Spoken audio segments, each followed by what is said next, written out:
আশ্বিদের শারদ প্রাতে বেজে উঠেছে আলোকমঞ্জিত। নমস্কার, 7 আভিক নিউজ নেটওয়ার্কের সকলকে স্বাগত। এই মুহূর্তে 7 আভিক নিউজের পর্দায় রয়েছি আমি মৃত্তিকা। তাহলে দেবী পক্ষ শুরু হয়েই গেল, অর্থাৎ বাঙালির সাধের পুজো কিন্তু চলে গেল।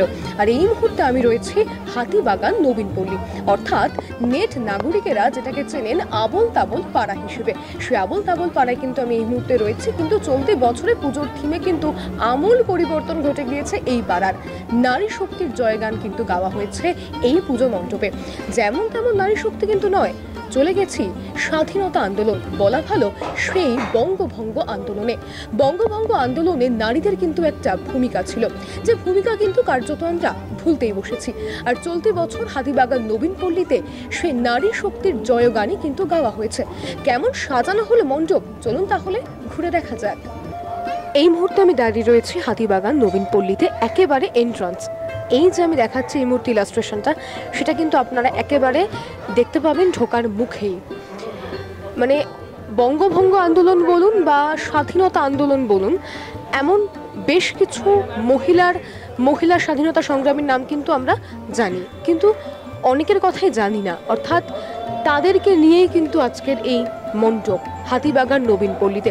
যেমন ঝাঁসির রানী লক্ষ্মীবাই, এনার কথা কিন্তু আমরা ইতিহাসে পড়েছি, যদিও ভুলতেই বসেছি কিন্তু তাও পড়েছি। কিন্তু আমার বেশ কিছু নারী চরিত্র রয়েছেন যাদের কথা কিন্তু আমরা কোনোদিনও পড়িনি, তাদেরকে নিয়েই কিন্তু আজকের এই মণ্ডপ। মাতঙ্গিনী হাজরা, শুধুমাত্র যে মাতঙ্গিনী হাজরা ছিলেন না, মাতঙ্গিনী হাজরার পিছনে নাবালিকাও কিন্তু বেশ কিছু বাচ্চা মেয়ে ছিল, যারা কিন্তু স্বাধীনতা সংগ্রামে সশস্ত্রভাবে অংশগ্রহণ করেছিল এবং ইংরেজদের সামনে কিন্তু মৃত্যুবরণও করেছিল। তাদেরকে নিয়েই কিন্তু হাতিবাগান নবীনপল্লীর এই মণ্ডপ। স্বাধীনতা সংগ্রামের বিভিন্ন চিত্র কিন্তু এখানে ইলাস্ট্রেট করা রয়েছে, যেখানে মহিলারাই কিন্তু প্রাধান্য পেয়েছে। দেখতে পাচ্ছেন মহিলারাই কিন্তু এখানে প্রাধান্য পেয়েছে। অর্থাৎ আজকের দিনে দাঁড়িয়ে, অর্থাৎ 2025-এ দাঁড়িয়ে আমরা যে ফেমিনিজমের কথা বলি, সে ফেমিনিজম যে শুধু আজকে নয়, বিগত বহু বছর ধরে চলে আসছে, সেটাই কিন্তু ওনারা এখানে তুলে ধরার চেষ্টা করেছেন। স্বাধীনতার সঙ্গে নারী কতটা ওতপ্রোতভাবে জড়িয়ে, অর্থাৎ নারী শক্তি যদি না থাকতো সেই সময়, তাহলে হয়তো আমরা স্বাধীনতা হয়তো পেতাম না, এমনটা বলবো না, আরও কিছুটা বছর দেরি হতো। কারণ যদি মনে থাকে, আপনাদের একটু মনে করি দিই, বঙ্গভঙ্গ আন্দোলনে ইংরেজদের হাতে কংগ্রেসের প্রায় সবাই গ্রেপ্তার হওয়ার পর, আটক হওয়ার পর কিন্তু নারীরাই এগিয়ে নিয়ে গিয়েছিল বঙ্গভঙ্গ আন্দোলন। তখন যদি সেটা না হতো, আজকের এই স্বাধীনতা কিন্তু আরও দেরিতে আমরা পেতাম।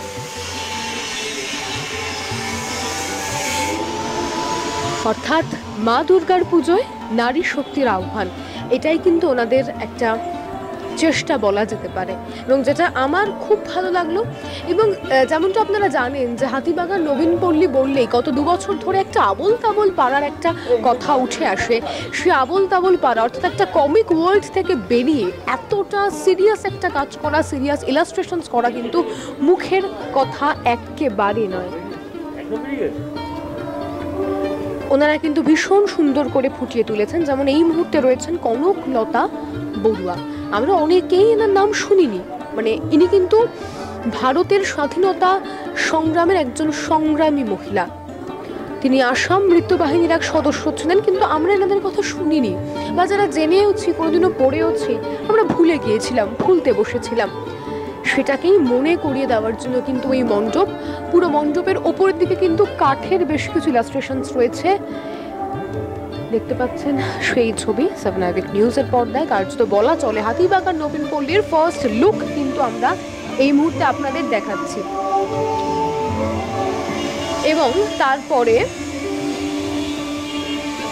আমি যে ঘটনার কথা বললাম, বঙ্গভঙ্গ আন্দোলনের সময় মহিলাদের যে যোগদান, স্বতঃস্ফূর্ত যোগদান, সেই যোগদানের বিভিন্ন ছবি কিন্তু ওনারা এখানে সুন্দরভাবে ফুটিয়ে তুলেছেন। আমি আরও একজনের নাম পেলাম, কুমুদিনী ডাকুয়া। যিনি বিবাহের পর মাত্র 11 বছর বয়সে স্বামীর পদাঙ্ক অনুসরণ করে ভারতের স্বাধীনতা সংগ্রামে অংশগ্রহণ করেছিলেন এবং ইনি মৃত্যুবরণ করেছেন 2008 সালে, অর্থাৎ অনেক বছর আগে কিন্তু নয়, তবুও কিন্তু এনাদের আমরা চিনি না বা চেনার চেষ্টাও করিনি। তিলেশ্বরী বড়ুয়া, ইনি গান্ধীজির আদর্শ অনুপ্রাণিত হয়ে ভারত ছাড়ো আন্দোলনে যোগদান করেছিলেন। এরপরে অনেকে রয়েছেন, সুজাতা কৃপালিনী, অরুণা আসফ আলী। অর্থাৎ সত্যি কথা বলতে আমরা যদি মণ্ডপে আসি, এখানে কিন্তু আমরা যেন ইতিহাসের মধ্যে দিয়ে হেঁটে যাচ্ছি, এমনটা কিন্তু আমরা একটা ফিলিং আপনাদের আসবে। অর্থাৎ যেটা আমরা জানি না, পুজো কিন্তু এখনকার যে ট্রেন্ড এসেছে, সেখানে দুর্গাপুজো মানেই কিন্তু শুধু প্যান্ডেলে গিয়ে ঠাকুর দেখলাম চলে এলাম নয়। আমি যেটা দেখছি বহু বেশ কিছু বছর ধরে লক্ষ্মী পুজো আসার পর থেকে আপনি মণ্ডপে এসে কিছু জানতে পারবেন, অর্থাৎ ইনফরমেটিভ একটা মণ্ডপ শুধুই কিন্তু করা হয়নি, এখানেও কিন্তু তেমনটাই করা হয়েছে।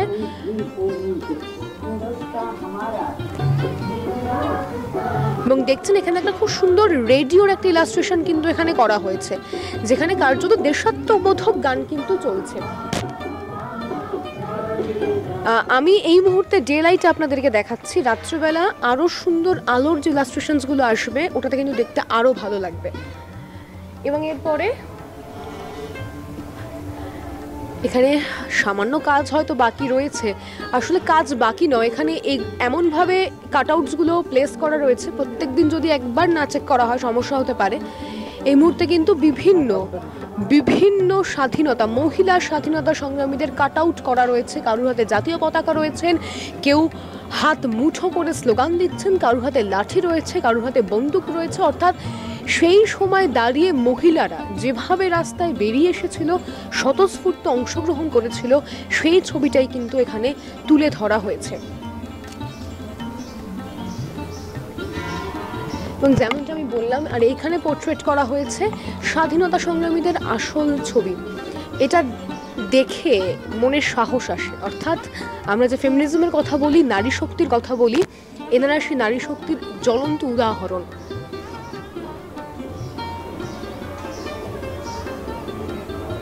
এবং এর সাথে সাথেই বঙ্গভঙ্গ আন্দোলন, যুদ্ধ, কামান রয়েছে, অর্থাৎ একেবারে সেই সময় দাঁড়িয়ে যে সমস্ত জিনিস ব্যবহার করা হতো তার আনুষঙ্গিক বিভিন্ন জিনিসপত্র দিয়ে কিন্তু এখানে ইলাস্ট্রেশনসগুলো করা রয়েছে। অর্থাৎ লেখা রয়েছে এখানে ব্রিটিশরা তাদের সাম্রাজ্য বিস্তারের সময় বিশেষ করে ভারতে সামরিক কাজে কামান ব্যবহার করত, এটি সামরিক কৌশল এবং যুদ্ধ জয় তাদের একটি বিশেষ সুবিধা দিত। অর্থাৎ এই মণ্ডপে আমি বলবো আসুন, এসে দেখুন, ভালো তো অবশ্যই লাগবে, ভালো লাগার সাথে সাথে অনেক কিছু জানতে পারবেন। আর বাড়ির যদি ছোট সদস্য থাকে, স্কুলে পড়ে এমন ক্ষুদে সদস্য থাকে, তাদেরকে নিয়ে আসুন। অর্থাৎ আমরা বড়দের জানার থেকেও ছোটরা যারা এখনো অবধি এই পার্টটা পড়েনি বা জানে না, তাদেরকে জানানো দরকার যে স্বাধীনতা কিন্তু আমরা এমনি পাইনি, স্বাধীনতা আমাদের এসে কেউ দিয়ে যায়নি। বেশ কয়েক বছরের সংগ্রাম, বেশ কয়েক বছরের আত্মবলিদান, তার ফলেই কিন্তু আমরা পেয়েছি স্বাধীনতা। আর তাতে নারী শক্তির কিন্তু একটা ভূমিকা ছিল। আর এই মুহূর্তে আমি আমার সঙ্গে পেয়ে গেছি পুজো কমিটির সদস্যদের। যেটা বলে রাখা ভালো, বেশ কয়েক বছর ধরেই আমি এই পুজোতে আসছি এবং যেটা দেখতে পাচ্ছি, মহিলারা কিন্তু এই পুজোতে একটা সক্রিয়ভাবে অংশগ্রহণ করেন। বলা যেতে পারে মহিলারাই কিন্তু কোমর বেঁধে, দল বেঁধে কিন্তু এই পুজো এগিয়ে নিয়ে যান। তো আমি এই মুহূর্তে চলে যাব মহিলা সদস্যদের কাছে। প্রথম প্রশ্নটা এটাই করবো যে একটা আবল তাবল পাড়া তকমা পেয়ে গেছিল আপনাদের এই নবীনপল্লী, এই তকমাটা ভেঙে বেরোনোটা কতটা কঠিন ছিল? দেখুন, আবল তাবল যেমন বিশ্বজনীন আমাদের স্বীকৃতি পেয়েছিল, সেরকম আবল তাবল আমাদের কাছে আবার চ্যালেঞ্জও ছিল যে আবল তাবল ভেঙে আবার নতুন কি সাবজেক্ট, যেটা আমরা আবার মানুষের মনে দাগ কাটতে পারি। তো আপনি জানেন যে আমাদের নবীনপল্লী ক্লাবে একটি বড় মহিলা কমিটি রয়েছে, যেখানে 20 থেকে 25 জন আমরা ভীষণভাবে অ্যাক্টিভ থাকি এবং সারা বছর আমরা বিভিন্ন সামাজিক কাজও যেমন করে থাকি এবং পুজোর শেষে পরের বছরের পুজোর থিম থেকে চিন্তাভাবনা থেকে শুরু করে আর্টিস্টের সাথে তার চিন্তাভাবনা সব কিছু আলোচনা করা, সব কিছুই কিন্তু আমরা মহিলারা করে থাকি। তো সেই কাজ করতে করতে আমাদের সেটা মনে হয়েছে যে আমাদের আজকে এই স্বাধীনতা, আজকে 2025 সালে দাঁড়িয়ে যখন আমরা ফেমিনিজম নিয়ে কথা বলি, যখন আমরা নারীদের আত্মত্যাগ, তাদের লড়াই, তাদের সংগ্রাম নিয়ে কথা বলি, তো যাদের জন্য আমাদের স্বাধীনতা ত্বরান্বিত হয়েছিল সেই সব মহিলারা তাদের স্মৃতি মানুষের মনের অতল গভীরে তলিয়ে গেছে। তো তাদেরকে কেন আবার আমরা পুনরায় মানুষের মন এবং পরবর্তী প্রজন্মকে আমরা কিভাবে জানাতে পারি, তো সেই নিয়েই আমাদের চিন্তাভাবনা। 1942 সালে ভারত ছাড়ো আন্দোলনে যেসব মহিলারা তারা নিজেদের চার দেয়ালের গণ্ডি ছাড়িয়ে কিভাবে নিরস্ত্রভাবে ব্রিটিশদের সাথে লড়াই করেছিল, সেই গল্পই কিন্তু এবার শোনাবে হাতিবাগান নবীন পল্লী। ইতিমধ্যে প্রচুর দর্শক আসছেন, আমরা দেখছি, তাদের থেকে কি ফিডব্যাক পাচ্ছেন? প্রত্যেকেরই ভীষণ ভালো লাগছে এবং সবথেকে বড় কথা, প্রতিবারই নবীন পল্লী চেষ্টা করে যে এমনভাবে থিম নির্বাচন করা যা মানুষের কাছে খুব সহজবোধ্য এবং মানুষ তার নিজের জীবনের সাথে সেটাকে রিলেট করতে পারে। তো প্রত্যেকটা মানুষ আসছেন এবং আমাদের যে এই প্রচেষ্টা, যে আমরা ভারত ছাড়ো আন্দোলন বলতে অনেক শুধুমাত্র মাতঙ্গিনী হাজরাকে বুঝে এসেছি পাঠ্যপুস্তকে, কিন্তু তাছাড়াও বিভিন্ন নাবালিকা যারা 10 বছর 12 বছর, অষ্টাদশীরা 17 বছর 19 বছর 18 বছর বয়সীরা যারা এভাবে লড়াই করে ইংরেজদের সাথে মৃত্যুবরণ করেছে, তো তাদের যে কথা মানুষ এসে জানতে পারছে, তারা প্রত্যেকেই আমাদেরকে খুব ভীষণভাবে অ্যাপ্রিসিয়েশন করছে। এবং আমরা আপনাদের মাধ্যমে দর্শকদের বলবো, যারা এখনো আসেননি, আসুন, জানুন কিভাবে আমাদের স্বাধীনতা লড়াইয়ের জন্য মেয়েরা তাদের আত্মবলিদান দিয়েছেন। একেবারে আপনার নাম? আমার নাম তর্ণা দত্ত চৌধুরী, আমি হাতিবাগান নবীন পল্লীর একজন সদস্য। অসংখ্য ধন্যবাদ। ধন্যবাদ। আমাদের দেশ আমাদের দুর্গা, অর্থাৎ আমাদের দেশ স্বাধীনতায় কিন্তু আমাদের দেশের দুর্গারাও অংশগ্রহণ করেছিল। সে থিমেই কিন্তু ঠাকুরটিও বানানো হয়েছে, অর্থাৎ দেবী মূর্তি, মাতৃমূর্তি যেখানে প্লেস করা হয়েছে সে অঞ্চলটাও কিন্তু সেভাবেই বানানো হয়েছে। ভারত ছাড়ো আন্দোলন, বঙ্গভঙ্গ আন্দোলন, এই আন্দোলনগুলিতে মহিলাদের যে স্বতঃস্ফূর্ত অংশগ্রহণ সেটাকে কিন্তু ফুটিয়ে তোলা হয়েছে। দেখতে পাচ্ছেন মাতৃমূর্তির পাশেও কিন্তু সেরকম ইলাস্ট্রেশনস রয়েছে। 1942 সাল, ওটাকেও কিন্তু ভীষণ সুন্দর করে ফুটিয়ে তোলা হয়েছে। মাতৃমূর্তিতে কিন্তু প্রতি বছরই হাতিবাগান নবীন পল্লীর একটা আকর্ষণ থাকে, একটা অন্যরকম মূর্তি তারা প্রতি বছর করেন এবং চলতি বছরেও কিন্তু তার অন্যথা হয়নি।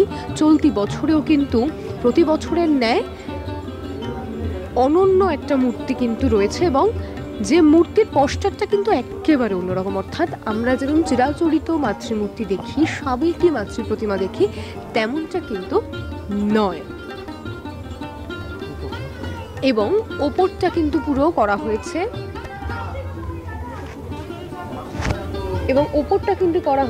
খড় দিয়ে, অর্থাৎ এখানে কিন্তু বেশ সুন্দর লাইটের ইলাস্ট্রেশনস রয়েছে। ওপরটা পুরো করা রয়েছে খড় দিয়ে এবং টিন দিয়ে। খড়ে কিন্তু কোনো রকমের রং ব্যবহার করা হয়নি।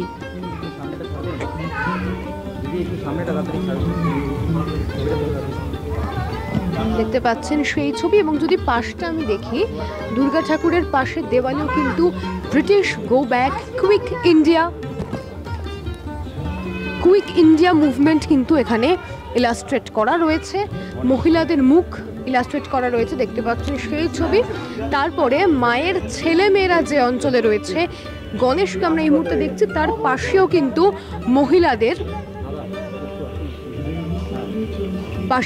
মহিলাদের যে আন্দোলন, ব্রিটিশ ভারত ছাড়ো আন্দোলনের বিভিন্ন চিত্র কিন্তু এখানে সুন্দরভাবে আঁকা রয়েছে।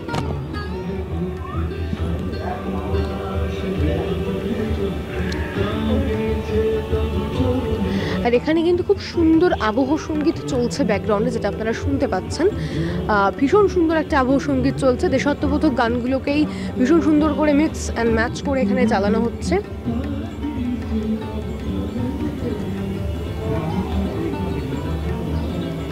এবং ওপরে ভারত ছাড়ো আন্দোলনের যে বছরটা, সেটাকেও কিন্তু এখানে সুন্দর করে পোর্ট্রে করা হয়েছে 1942। এটা অফ লাইটে, অর্থাৎ রাত্রিবেলা যখন আপনারা দেখবেন এটা আরও প্রমিনেন্ট লাগবে।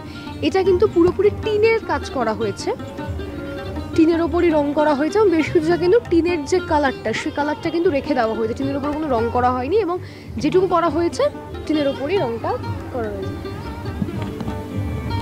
এই মুহূর্তে আমি আমার সঙ্গে পেয়ে গেছি হাতিবাগান নবীন পল্লীর থিম শিল্পীকে। ওনার সঙ্গে কথা বলবো, কতটা চ্যালেঞ্জিং ছিল এই পুরো কাজটা করা, ওনার থেকেই জানবো। দাদা নমস্কার। প্রথমত যে প্রশ্নটা করব, যে হাতিবাগান নবীন পল্লী গত 2 বছর আগে থিম করেছিল আবোল তাবোল পাড়া, তাতে কিন্তু পুরো পাড়াটা এমনভাবে সাজিয়েছিল যে বাড়িগুলো পুরো রং হয়ে গিয়েছিল। তার মধ্যে এত সিরিয়াস একটা থিম আপনি ফুটিয়ে তুলেছেন, এটা কি চ্যালেঞ্জিং ছিল? চ্যালেঞ্জ তো আমার কাছে আমার প্রত্যেকটা কাজই, প্রত্যেকটা পুজোই, মানে আমি যখন কোনো পুজোর সাথে কোনো ক্লাবের সাথে ইনকর্পোরেট হই বছরের প্রথমে, আমার কাছে সেদিন থেকে একটা চ্যালেঞ্জ শুরু হয়ে যায়। এবার প্রশ্নটা হলো আবোল তাবোল পুজোটার পর আমি একটা পুজো করতে আসা। দেখুন, এখানে বিষয়টা হচ্ছে আবোল তাবোল একটা শিল্পী করেছিলেন, তার একটা নিজস্ব চর্চা আছে, নিজস্ব প্র্যাকটিস আছে, তার নিজস্ব দর্শন আছে, সে তার জায়গা থেকে করেছে। তো প্রত্যেকটা শিল্পীর একটা নিজস্ব স্টাইলাইজেশন থাকে, সে তার জায়গা থেকে কাজ করার চেষ্টা করে। তো আমি যখনই এখানে এসেছি তো আমি সেটা ভাবিনি, কারণ আমি যেটা জানি, আমার যেটা চর্চা আছে, আমার যেটা বোধ এবং শিল্পের প্রতি আমার যে আন্ডারস্ট্যান্ডিং, সেই জায়গা থেকে আমি আমার কাজটাকে ধরার চেষ্টা করেছি। তো বাকিটা চ্যালেঞ্জটা অ্যাকসেপ্ট করার পর কতটা আমি সাকসেসফুল করতে পারলাম সেটা মানুষ বলবে। একেবারে। আর এই ভাবনাটা কোথা থেকে? ভাবনাটা হচ্ছে, দেখুন, এই দেশ আমাদের দেশ মাতৃকাকে নিয়ে কাজ করবো, এটা অনেক দিন ধরে একটা পরিকল্পনা চলছিল। তো যখন আমি এই নবীন পল্লীর সঙ্গে আমি এগ্রিমেন্ট সাইন হয়ে যে আমি পুজোটা করবো, তখনই এই পুজো কমিটির একজন আছেন যার নাম দীপ্ত ঘোষ, ওনার একটা বহুদিনকার একটা রিসার্চ এটাকে নিয়ে করা ছিল। তো উনি তখন আমার সঙ্গে এটা নিয়ে আলোচনা করে, আমাকে এটা দেখান, এবং দেখানোর পর যথাক্রমে আমার খুব ভালো লাগে, কারণ আমার মনের মধ্যে কোথাও একটা আমি দেশ মাতৃকার প্রতি আমি একটা শ্রদ্ধাশীল থাকবো, আমি তাকে নিয়ে কাজ করবো, এরকম একটা পরিকল্পনা অনেকদিন ধরে চলছিল। এবং তার জন্য একটা প্রপার স্পেস, প্রপার ম্যাচিওর একটা পুজো কমিটি দরকার হয়। তো নবীন পল্লী সেটা আছে, এবং নবীন পল্লী যখন দীপ্ত যখন আমাকে সেটা শেয়ার করে, আমি খুব আগ্রহের সাথে বিষয় ভাবনাটাকে আমি গ্রহণ করি। তারপর থেকে তো আমাদের পরিকল্পনা, স্টাডি, রিসার্চ শুরু হয়ে যায়। আর দর্শকদের উদ্দেশ্যে এটাই বলবো যে প্রত্যেকটা শিল্পী কাজ করে কোনো না কোনো ন্যারেশন দেওয়ার জন্য, কোনো না কোনো মেসেজ দেওয়ার জন্য। তো সেই জায়গা থেকে এই ভারত ছাড়ো আন্দোলন বা কুইট ইন্ডিয়া মুভমেন্ট সম্পর্কে আমরা প্রত্যেক কম বেশি যারা আমরা ইতিহাসের বইয়ের পাতায় পড়েছি তারা জানি, কিন্তু তার বাইরে বেরিয়ে গিয়েও আমরা এখানে এমন মানুষজনদেরকে তুলে ধরেছি, বা এমন মহিলাদেরকে আমরা তুলে ধরেছি যাদেরকে ইতিহাসের পাতায় খুঁজেই পাওয়া যায় না। তো সেটা আমরা ভীষণ রিসার্চ আর পড়াশোনার মধ্যে দিয়ে করেছি। তো মানুষ এখানে আসলে পরে সেই ইনফরমেশনগুলো যেগুলো আমরা ধরতে চাইছি সেগুলো তাদের কাছে তুলে ধরা যাবে। আমার নাম অভিজিৎ ঘটক। এতক্ষণ আপনাদের ঘুরে দেখালাম হাতিবাগান নবীন পল্লী। থিমটা কিন্তু এক কথায় অসাধারণ, অর্থাৎ যে ফেমিনিজমের বুলি আমরা 2025-এ এসে আওড়াই, সেটা কিন্তু আমরা এই বছর বা এই তৎকাল বেশ কিছু বছরে শিখিনি, এটা কিন্তু বহু বছর আগের, যেটা আমরা ভুলতেই বসেছি। অর্থাৎ নারী শক্তি, আমাদের নারী শক্তি, স্বাধীনতাতে যে নারী শক্তির কতটা অবদান রয়েছে সেটা কিন্তু আমরা অনেকেই জানি না, বা জানলেও সেটা আমল দিনই বা ভুলতে বসেছি। সে নারী শক্তির জয়গানই কিন্তু গাওয়া হয়েছে হাতিবাগান নবীন পল্লীতে। এই ভিডিওটা কেমন লাগলো আমাকে কমেন্ট করে জানাতে কিন্তু একেবারে ভুলবেন না। আর আপনারাও ঝটপট চলে আসুন, কারণ আমি সব সময় বলি ক্যামেরার চোখে যেটা আমি দেখানোর চেষ্টা করি তার থেকে কিন্তু নিজের চোখে এসে ঘুরে দেখলে আপনাদের আরও বেশি ভালো লাগবে। এর পরবর্তী বিভিন্ন আপডেট, বিভিন্ন পুজো প্যান্ডেলের ফার্স্ট লুক, বিভিন্ন পুজো প্যান্ডেলের বিভিন্ন কাজ দেখার জন্য কিন্তু চ্যানেলটিকে সাবস্ক্রাইব করতে হবে এবং বেল আইকন বাটন প্রেস করতে একেবারে ভুলবেন না। শ্যামল পালের সঙ্গে মৃত্তিকা সেনগুপ্তের রিপোর্ট, 7 নিউজ। জয় হিন্দ।